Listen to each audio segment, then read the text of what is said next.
Mob যদি শক্তিশালী হয় গণতন্ত্র এবং প্রতিষ্ঠান নিষ্ক্রিয় হয়ে যাবে। নির্বাচন ছাড়া অন্য কিছু বর্তমান সরকারের আর চিন্তা করা উচিত না। আজকে আমাদের এখন পর্যন্ত দুটি আপিল শুনানি হয়েছে, সর্বমোট 5টি আপিল আজকে শুনানি হবে। এই দুটি আপিলের মধ্যে দুটি আপিলই মঞ্জুর হয়েছে। সরকার মোহাম্মদ সালাউদ্দিন ঢাকা 12 ওনার আপিলটা মঞ্জুর হয়েছে। মোহাম্মদ আকরাম হোসেন ভোলা 1 ওনার আপিল, আকবর হোসেন ভোলা 1 ওনারও আপিলটা মঞ্জুর হয়েছে।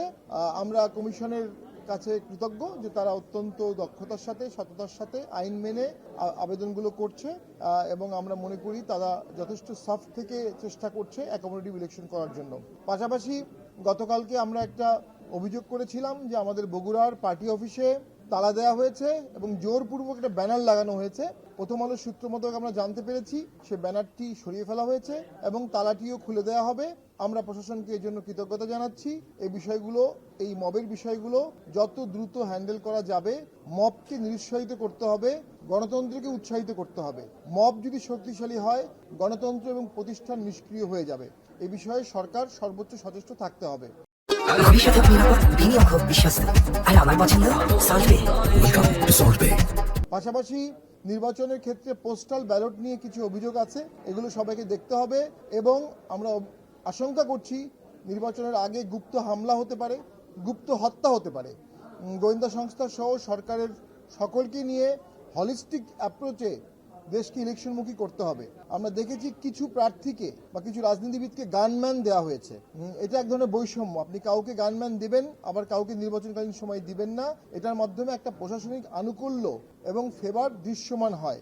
তো নির্বাচনের সময় কোনো প্রার্থী সার্কিট হাউস ব্যবহার করতে পারবে না, কোনো সার্কিট হাউস সরকারি যানবাহন ব্যবহার করতে পারবে না, পাশাপাশি কোনো প্রার্থী সরকারি গানম্যানও ব্যবহার করতে পারবে না। এটাও এই আইনের মধ্যেই এক্সিওমেটিক। তো আমরা মনে করি এখনও নির্বাচনের পথে অনেক বাধা আসার সম্ভাবনা আছে। সেক্ষেত্রে সকল দলের মধ্যে একটি সমঝোতা, একটা ন্যাশনাল ডায়ালগ, একটা ন্যাশনাল কনসেনসাস দরকার। ভোটের আগে, ভোটের সময় এবং ভোটের পরে সেই কনসেনসাসের উদ্যোগ কাউকে না কাউকে নিতে হবে। বৃহৎ দল হিসাবে বিএনপি সেই উদ্যোগ নিতে পারে। আমরা বিএনপিকে আহ্বান জানাবো জাতীয় ঐক্যমত সৃষ্টির জন্য একটি উদ্যোগ নিতে। ইতিপূর্বে যে ঐক্যমতের উদ্যোগগুলো নেওয়া হয়েছিল সেগুলো আংশিক, সেগুলো খণ্ডিত, সেগুলো ঐক্যমত না করে বিভাজনকে বাড়িয়ে। আমরা মনে করছি রাস্তাঘাটে পুলিশ প্রশাসন যথেষ্ট পরিমাণে ভিজিলেন্টভাবে কাজ করতে পারছে না। দীর্ঘদিন তাদেরকেও বিভিন্ন ট্যাগিং করা হয়েছে, তাদের সাথে খারাপ ব্যবহার করা হয়েছে।